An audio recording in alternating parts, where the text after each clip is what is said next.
Hola, hoy nos metemos de lleno en unos textos, bueno, que dan mucho que pensar, ¿verdad?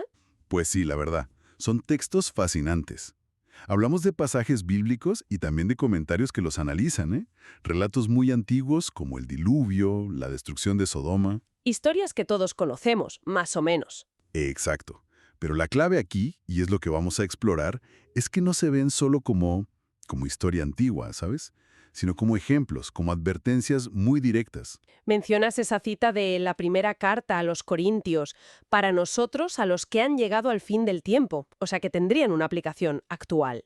Precisamente, esa es la idea central. Que estas narrativas esconden claves, por así decirlo, para entender cosas de ahora y, según estas fuentes, incluso eventos futuros. Vale, o sea que la idea es que hay patrones que se repiten, ¿no? Desde Génesis, pasando por los profetas como Daniel, hasta el Apocalipsis. Eso es. Las fuentes sugieren que todas estas historias prefiguran, anuncian aspectos de lo que se llama los últimos días. Así que hoy vamos a ver cómo se trazan esos paralelismos.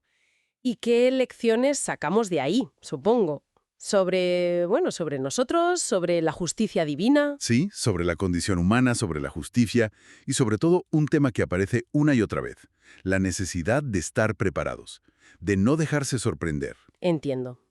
Y mencionabas también algo sobre cómo Dios dirige los eventos. Sí, es un punto interesante que aparece en las fuentes, citando a Amós, por ejemplo.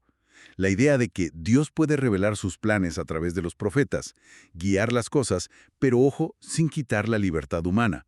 No es un determinismo absoluto. Vale, vale. Un equilibrio delicado, entonces. Libertad y plan divino. Exacto. Es un concepto complejo, pero central en estos textos. Pues si te parece, empezamos por uno de los puntos que más me ha llamado la atención al preparar esto. El tema de la sorpresa, la falta de preparación. Sí, es fundamental. Aparece constantemente. Por ejemplo, en Apocalipsis capítulo 6 se describe una escena tremenda. Gente escondiéndose en cuevas, llamando a las montañas para que caigan sobre ellos. Sí, es una imagen muy potente, huyendo de la ira del cordero. Y lo curioso es que, según el texto, son conscientes de lo que pasa. Saben quién es el Cordero, saben que ha llegado el gran día de su ira. Pero ya es tarde, no pueden hacer nada. Exacto. La conciencia llega, pero demasiado tarde. Ya no hay margen de maniobra. Es la sorpresa en su máxima expresión, digamos. Y Jesús mismo hace un paralelo muy directo, ¿no? En Mateo 24, cuando habla de su venida. Sí, sí. Es una comparación clave. La compara con los días de Noé. ¿Y cómo eran esos días, según Jesús? Pues normales, absolutamente normales. La gente comía, bebía, se casaba, hacía sus negocios. La vida seguía. A pesar de las advertencias de Noé, que se supone que estuvo años predicando y construyendo el arca. Claro, ahí está el punto. Había una advertencia clara, constante, visible incluso, el arca, pero la vida cotidiana absorbía toda la atención. Lo extraordinario se ignoraba por completo. Y el texto de Mateo recalca eso, ¿verdad? Dice, no entendieron hasta que vino el diluvio y se los llevó a todos. Esa frase es demoledora. No entendieron. No es que no oyeran, es que no procesaron, no le dieron importancia, no conectaron los puntos hasta que el agua les llegó al cuello, literalmente. Es una advertencia muy seria contra, bueno, contra la incredulidad, supongo, pero también contra esa, ¿cómo llamarlo? Esa mundanalidad. Sí, esa absorción en lo inmediato, en lo material, en las rutinas diarias, hasta el punto de volverse ciego y sordo a las señales de algo más grande, algo trascendente que se avecina. Es fácil caer en eso, ¿eh? Vivimos en un mundo lleno de distracciones, de urgencias. Desde luego. Y la advertencia es precisamente esa, que las mismas actitudes que había en tiempos de Noé, la incredulidad, el centrarse solo en lo terreno, pueden darse hoy y tener las mismas consecuencias, que el evento importante nos pille totalmente desprevenidos. Vale, queda clara esa conexión entre la sorpresa, la falta de preparación y esa absorción en lo cotidiano. Y esa falta de preparación, esa sorpresa ante lo que los textos presentan como inevitable, nos lleva directamente a otro gran tema que recorre todas estas fuentes: la justicia y el juicio divino. Claro, porque el diluvio o Sodoma son actos de juicio, ¿no? Exactamente. Y fíjate en el diálogo de Abraham con Dios justo antes de la destrucción de Sodoma. Está en Génesis 18. Es un momento increíble. Sí, cuando Abraham intercede por la ciudad, ¿verdad? Negocia con Dios. Eso es. Y en medio de esa negociación, Abraham lanza una pregunta que resuena hasta hoy. el juez de toda la tierra no ha de hacer lo que es justo? Es una pregunta fundamental. Pone sobre la mesa la naturaleza misma de Dios como juez y la expectativa de justicia. Totalmente. No es solo una súplica por Sodoma, es una afirmación sobre el carácter de Dios. Se espera que el juez supremo actúe con justicia. ¿Y cómo se desarrolla esa idea del juicio en otras partes de las fuentes que estamos viendo? Mencionaste a Daniel antes. Pues sí, la conexión es muy clara, sobre todo con la visión de Daniel, capítulo 7.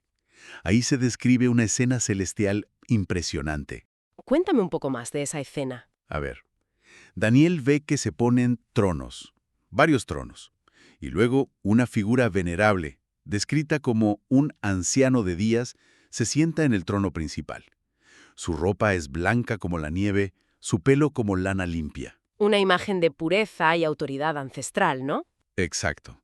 Y entonces, dice Daniel, los libros fueron abiertos. ¿Los libros? ¿Qué libros son esos? Tradicionalmente se han interpretado como los registros de la vida de las personas. Cada acto, cada pensamiento, cada motivo. Anotado. Vaya.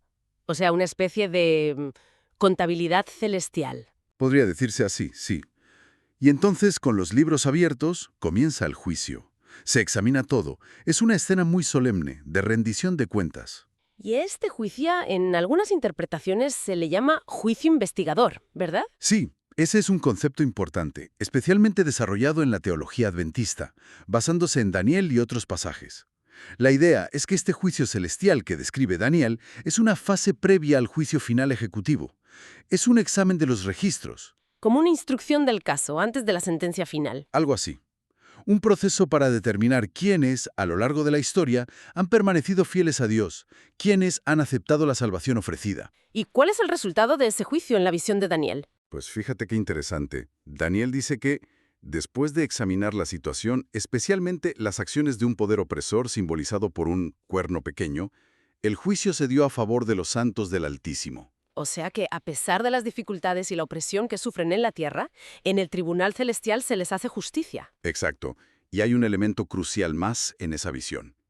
Aparece uno como un hijo de hombre que viene con las nubes del cielo, se acerca al anciano de días y recibe dominio, gloria y reino eternos. Claramente una referencia a Cristo, ¿no? Sin duda.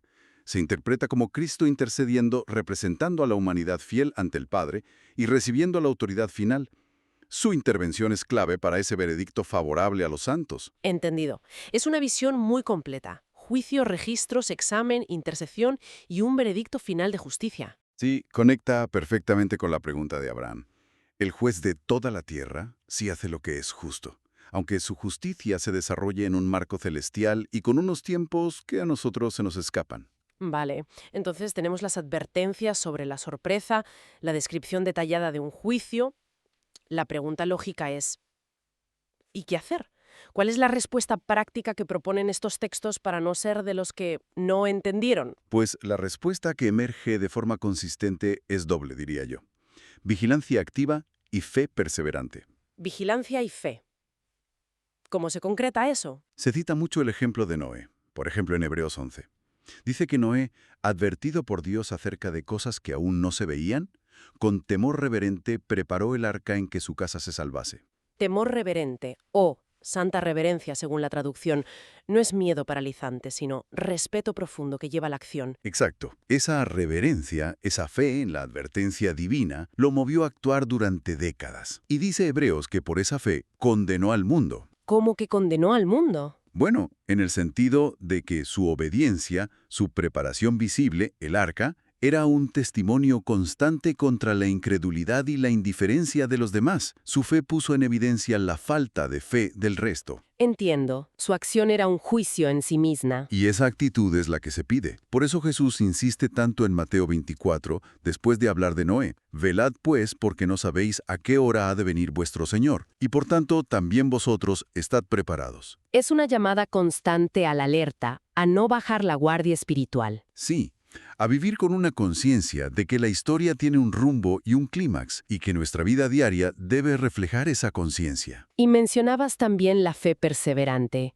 ¿Qué más implica? Implica también una separación de aquello que nos puede corromper o distraer.